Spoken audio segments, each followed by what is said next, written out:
Hi friends, welcome to Ugadi log. ಎಲ್ಲರೂ ಹೇಗಿದ್ದೀರಾ? ಎಲ್ಲರೂ ಇದ್ದೀರಾ ಅಂತ ಅಂದ್ಕೋತೀನಿ.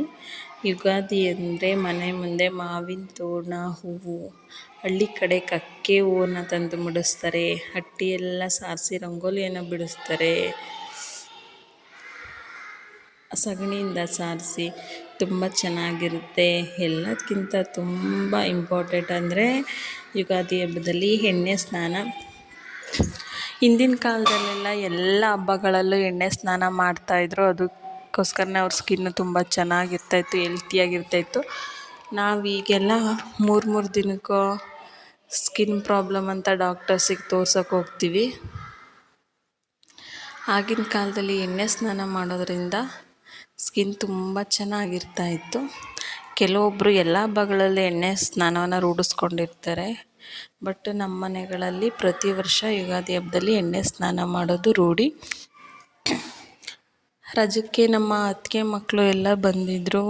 ಎಲ್ರಿಗೂ ಎಣ್ಣೆಯನ್ನು ಹಚ್ಚಿದ ಮೇಲೆ ಬಿಸಿಲಲ್ಲಿ ಮೈಯನ್ನು ಒಣಗಿಸ್ಕೋಬೇಕು. ಸ್ವಲ್ಪ ಒಂದು 1/2 hour 1 hour ಆದರೂ ಮಕ್ಕಳು ಎಣ್ಣೆ ಹಚ್ಕೊಂಡು ಬಿಸಿಲಲ್ಲಿ ತುಂಬ ಚೆನ್ನಾಗಿ ಎಂಜಾಯ್ ಮಾಡ್ಕೊಂಡು ಆಟ ಆಡ್ತಾಯಿದ್ರು. ನಮ್ಮ ಗಿಣಿ, ಅವ್ರ ಕಸಿನ್ಸ್ಗೆ, ಅವ್ರ ಅಪ್ಪಂಗೆ ಎಲ್ರಿಗೂ ಎಣ್ಣೆ ಹಚ್ತಾಯಿತ್ತು. ನಾವೇನು ಕೆಲಸ ಮಾಡ್ತೀವಿ ಎಲ್ಲ ಕೆಲಸನ ನಮ್ಮ ಗಿಣಿ ಕೂಡ ಮಾಡುತ್ತೆ. ಎಣ್ಣೆ ಹಚ್ಕೊಂಡು ಒಂದು 1/2 hour ಒಣಗಿಸ್ಕೊಂಡ್ರು. ಎಣ್ಣೆ ಹೋಗ್ಬೇಕಂದ್ರೆ ಆಗೆಲ್ಲ ಸೀಗೆಕಾಯಿ ಪುಡಿಯನ್ನು ಹಚ್ಚಿ ಸ್ನಾನ ಮಾಡಿಸ್ತಾಯಿದ್ರು. ಸೋಪಲ್ಲಿ ಚೆನ್ನಾಗಿ ಎಣ್ಣೆ ಹೋಗಲ್ಲ ಅಂತ. ಮತ್ತು ಬಿಸಿ ನೀರಿಗೆ ಬೇವಿನ ಸೊಪ್ಪೆಲ್ಲ ಹಾಕಿ ಸ್ನಾನ ಮಾಡಿಸ್ತಾರೆ. ಯಾಕೆಂದರೆ ಬೇವಿನ ಸೊಪ್ಪು ಸ್ಕಿನ್ಗೆ ತುಂಬ ಒಳ್ಳೆಯದು, ಯಾವುದೇ ರೀತಿ ಸ್ಕಿನ್ ಡಿಸೀಸ್ ಬರಲ್ಲ ಅಂತ. ಎಣ್ಣೆ ಸ್ನಾನವನ್ನೆಲ್ಲ ಮಾಡಿ ರೆಡಿಯಾಗಿ ದೇವಸ್ಥಾನ ಹತ್ರ ಹೋದ್ವಿ. ಯಾಕಂದರೆ ನಮ್ಮೂರ ದೇವಸ್ಥಾನದಲ್ಲಿ ಪ್ರತಿ ಯುಗಾದಿಗೆ ದೇವ್ರ ಪೂಜೆ ಇರುತ್ತೆ. ನಮ್ಮೂರಲ್ಲಿರೋದು ಲಕ್ಷ್ಮೀ ದೇವರ ದೇವಸ್ಥಾನ. ಲಕ್ಷ್ಮೀ ದೇವರಂದರೆ ಅದು ವಿಗ್ರಹ ಅಲ್ಲ, ಕುಂಭಗಳಲ್ಲಿ ಇಟ್ಟಿರ್ತಾರೆ. 3 ದೇವರ ಕುಂಭಗಳು. ಆ ಕುಂಭಗಳಲ್ಲಿ ನೀರನ್ನು ತುಂಬಿ ಪೂಜೆ ಮಾಡ್ತಾರೆ. ಪ್ರತಿ ವರ್ಷ ಆ ದೇವರನ್ನು ಯುಗಾದಿ ಹಬ್ಬದ ದಿನ ಕೆರೆಗೆ ತಗೊಂಡೋಗಿ ಅಲ್ಲಿ ಪೂಜೆ ಮಾಡಿ ಬೇರೆ ನೀರನ್ನು ತಂದು ಅದಕ್ಕೆ ಲಕ್ಷ್ಮೀ ದೇವರ ಅಂತ ಹೇಳಿ ಪೂಜೆ ಮಾಡ್ತಾರೆ. ಊರ ಹೆಣ್ಮಕ್ಳೆಲ್ಲ ದೇವರ ಕೆರೆಯಿಂದ ಬರೋಕ್ಕೂ ಮುಂಚೆನೇ ಆರತಿಯನ್ನು ತಗೊಂಡೋಗಿ ದೇವರಿಗೆ ಆರತಿಯನ್ನು ಮಾಡ್ತಾರೆ. ಆಮೇಲೆ ದೇವರನ್ನು ಒಳಗಡೆ ತೊಗೊಂಡೋಗಿ ಪೂಜೆ ಮಾಡ್ತಾರೆ. ದೇವಸ್ಥಾನದಲ್ಲಿ ಪ್ರತಿ ವರ್ಷ ಪ್ರಸಾದ ಕೂಡ ಕೊಡ್ತಾರೆ. ಎಲ್ಲರ ಮನೆಯಲ್ಲೂ ಯುಗಾದಿ ಹಬ್ಬನ ಬೇಗ ಮುಗಿಸಿ ದೇವಸ್ಥಾನದ ಪೂಜೆಗೆ ಅಂತಲೇ ಬೇಗ ಹಬ್ಬ ಮುಗಿಸ್ಕೊಂಡು ಬರ್ತಾರೆ. ಚೆನ್ನಾಗಿರುತ್ತೆ ಹಬ್ಬ.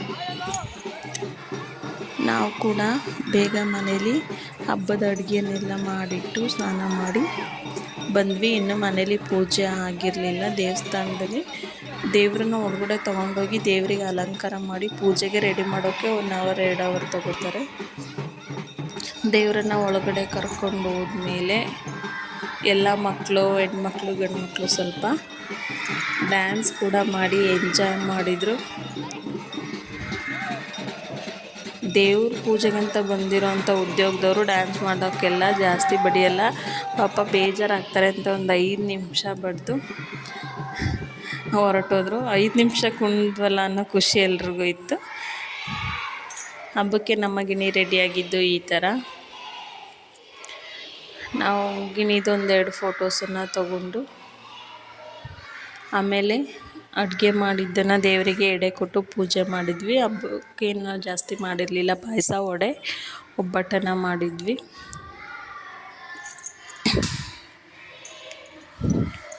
ಯುಗಾದಿ ಹಬ್ಬದಲ್ಲಿ ದೇವರಿಗೆ ಮಾವಿನ ಸೊಪ್ಪು, ಕಕ್ಕೆ ಹೂವು ಮತ್ತು ಬೇವಿನ ಸೊಪ್ಪು ಮತ್ತು ದವನ ಇದನ್ನೆಲ್ಲ ಇಟ್ಟು ಪೂಜೆ ಮಾಡ್ತಾರೆ. ಇದನ್ನೆಲ್ಲ ಯುಗಾದಿ ಹಬ್ಬಕ್ಕೆ ಸ್ಪೆಷಲ್ ಅಂತೇಳಿ ಬಾಗಿಲು ಮುಂದೆ ಮತ್ತು ಹೊಸ್ಲಿಗೆ ಮತ್ತು ದೇವ್ರ ಫೋಟೋಗಳಿಗೆ ಎಲ್ಲ ಕಡೆಯೂ ಕೂಡ ಇದನ್ನೆಲ್ಲ ಮುಡಿಸ್ತಾರೆ. ದವನ, ಬೇವಿನ ಸೊಪ್ಪು, ಕಕ್ಕೆ ಹೂವು.